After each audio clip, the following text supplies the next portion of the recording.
सभी सम्मानित साथियों को मेरा नमस्कार। एक बार फिर से आपके अपने YouTube channel HRSB education and motivation पर आप सभी का स्वागत है।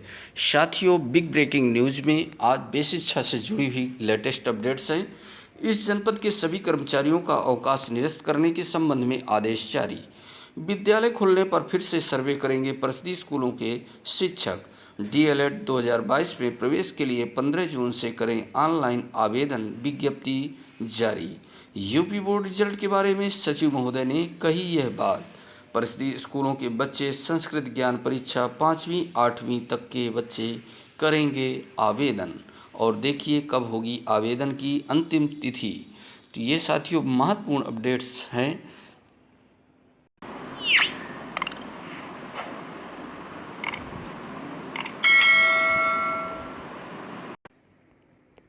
यूपी बोर्ड रिजल्ट के बारे में सचिव ने कही ये बात। उत्तर प्रदेश माध्यमिक शिक्षा परिषद यूपी बोर्ड की हाई स्कूल एवं इंटरमीडिएट 2022 की परीक्षा का परिणाम जल्द ही जारी किया जाएगा।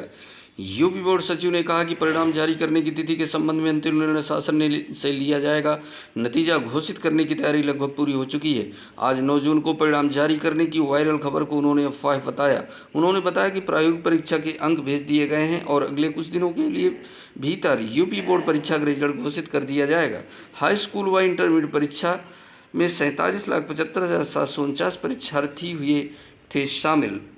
यूपी बोर्ड की परीक्षा 24 मार्च से 13 अप्रैल तक कराई गई। हाई स्कूल और इंटरमीडिएट को मिलाकर 51,92,689 परीक्षार्थी पंजीकृत थे। हाई स्कूल के 27,81,654 और इंटरमीडिएट के 24,11,035 परीक्षार्थी पंजीकृत थे। हाई स्कूल और इंटरमीडिएट को मिलाकर 47,75,749 परीक्षार्थी परीक्षा में शामिल हुए। इस संख्या में हाई स्कूल के 25,25,007 और इंटरमीडिएट के 22,50,742 परीक्षार्थी शामिल हैं। इस बार पहले लिखित परीक्षा संपन्न कराई गई, इसके बाद प्रायोगिक परीक्षा कराई गई। अब परिणाम घोषित करने की तैयारी कर ली गई है। आज रिजल्ट होने की फैला दी गई अफवाह। यूपी बोर्ड सचिव दिव्यकांत शुक्ल जी ने बताया कि प्रस्ताव शासन को भेज दिया है। अब परीक्षा परिणाम जारी करने के संबंध में शासन स्तर से निर्णय होना है। शासन की अनुमति मिलने पर परिणाम घोषित किया जाएगा। माना जा रहा है कि परिणाम घोषित करने की तैयारी पूरी कर ली गई है। अगले हफ्ते भर में किसी भी दिन परिणाम घोषित किया जा सकता है। माना जा रहा है कि 15 जून तक रिजल्ट हर हाल में घोषित हो जाएगा, लेकिन आज 9 जून को रिजल्ट आने की खबर को सचिव ने अफवाह बताया है। अब व्हाट्सएप ग्रुप में 512 मेंबर जोड़े जा सकते हैं। नई दिल्ली बीते कुछ महीनों की टेस्टिंग के बाद आखिरकार मेटा के स्वामित्व वाले इंस्टेंट मैसेजिंग एवं ऐप व्हाट्सएप ने यूजर्स के लिए कम्युनिटी फीचर रिलीज कर दिया है। यानी अब व्हाट्सएप ग्रुप पर सदस्यों की संख्या को 512 तक बढ़ा सकते हैं। इसके साथ ही नए अपडेट के बारे में कंपनी की ओर से कहा गया कि अब व्हाट्सएप पर ही 2 GB तक की फाइल को शेयर की जा सकेगी। इसका यूजर्स को बेसब्री से इंतजार था। ग्रुप पर 2 गुने सदस्य जोड़ सकेंगे।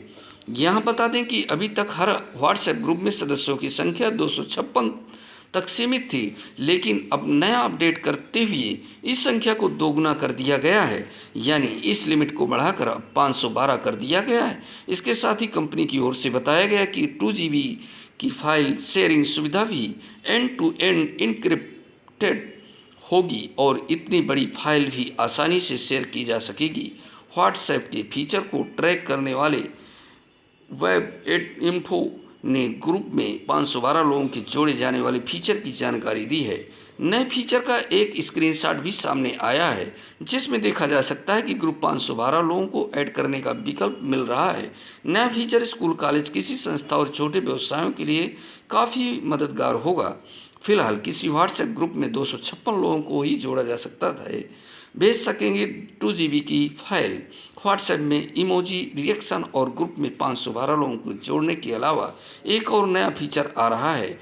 नए अपडेट के बाद आप व्हाट्सएप पर ही 2 GB तक की फाइल भेज सकेंगे। फाइल को भेजते समय आपको प्रीव्यू में यह भी दिखेगा उस फाइल को भेजने में कितना वक्त लगेगा।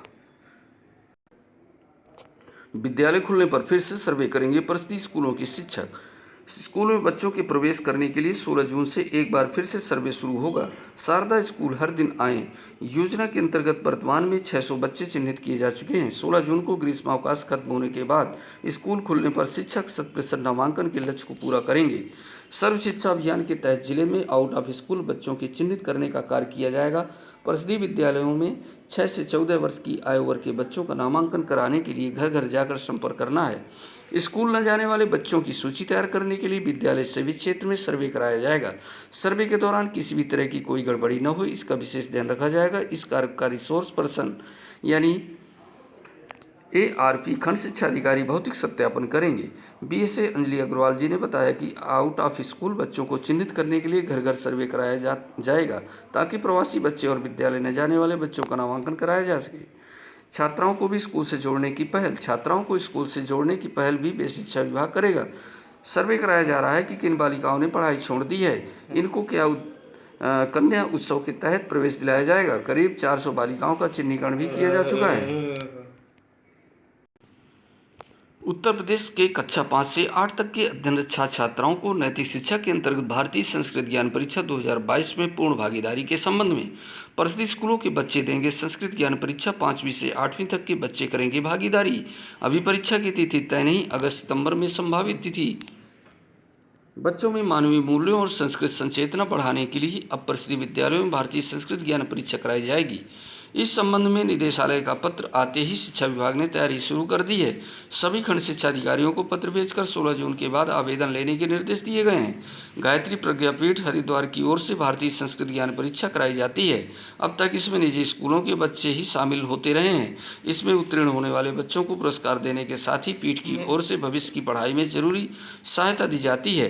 परीक्षा में देश की संस्कृति और सामाजिक गतिविधियों से जुड़े प्रश्न पूछे जाते हैं। शासन ने अब परिषदीय स्कूलों में यह परीक्षा कराने का निर्णय लिया है।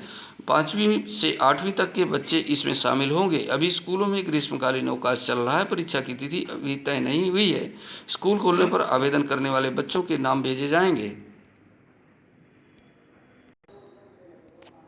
प्रयागराज प्रदेश के परिषदीय स्कूलों में छात्र शिक्षक अनुपात का विवरण शिक्षा विभाग की ओर से मांगा गया है। ऐसे उम्मीद जताई जा रही है कि जल्द ही परिषदीय स्कूलों में सहायक अध्यापक भर्ती के लिए विज्ञापन जारी किया जा सकता है। लंबे समय से प्रतियोगी छात्र प्राथमिक विद्यालयों में शिक्षक भर्ती का विज्ञापन जारी करने की मांग कर रहे हैं। हालांकि कुछ दिन पूर्व विधानसभा में शिक्षा मंत्री जी ने एक प्रश्न के जवाब में बताया था कि विद्यालयों में विद्यार्थियों के अनुपात में शिक्षक अधिक हैं। सचिव शिक्षा परिषद ने सभी जिला शिक्षा अधिकारियों को भेजे पत्र में लिखा है कि परिषदीय विद्यालयों में 30 अप्रैल 2022 तक शिक्षक छात्र अनुपात के आधार पर अनुबंध पद एवं वर्तमान में कार्यरत अध्यापकों की संख्या का विवरण भेजा जाए। जिला शिक्षा अधिकारियों को निर्धारित प्रारूप पर 7 जून तक इस विवरण को अनिवार्य रूप से परिषद की मेल पर भेजना है। कार्यालय जिला निर्वाचन अधिकारी रामपुर आदेश 3 जून 2022 का यह आदेश है। माननीय भारत निर्वाचन आयोग की अधिसूचना 25/5/2022 के क्रम में लोकसभा उप निर्वाचन 2022 के दृष्टिगत भारत सरकार उत्तर प्रदेश राज्य सरकार के अधीन से न्याय विभाग को छोड़कर जनपद के समस्त विभागों उपक्रमों कार्यालयों यथा बैंक बीमा कंपनियां माध्यमिक शिक्षा बेसिक शिक्षा एवं अन्य समस्त के अंतर्गत समस्त अधिकारियों कर्मचारियों के ग्रीष्मावकाश व अन्य समस्त प्रकार के अवकाश प्रसूति व गतिमान चिकित्सा अवकाश को छोड़कर ये आदेश निर्गमन तिथि से निरस्त किए जाते हैं। आदर्श आचार संहिता की समाप्ति दिनांक 26 जून 2022 से पूर्व अपरिहार्य परिस्थिति में किसी भी अधिकारी कर्मचारी के लिए किसी भी प्रकार का अवकाश अधोस्ताक्षरी की अनुमति के उपरांत ही देय होगा। श्री रविंद्र कुमार मांदड़, जिलाधिकारी, जिला निर्वाचन अधिकारी, जनपद रामपुर।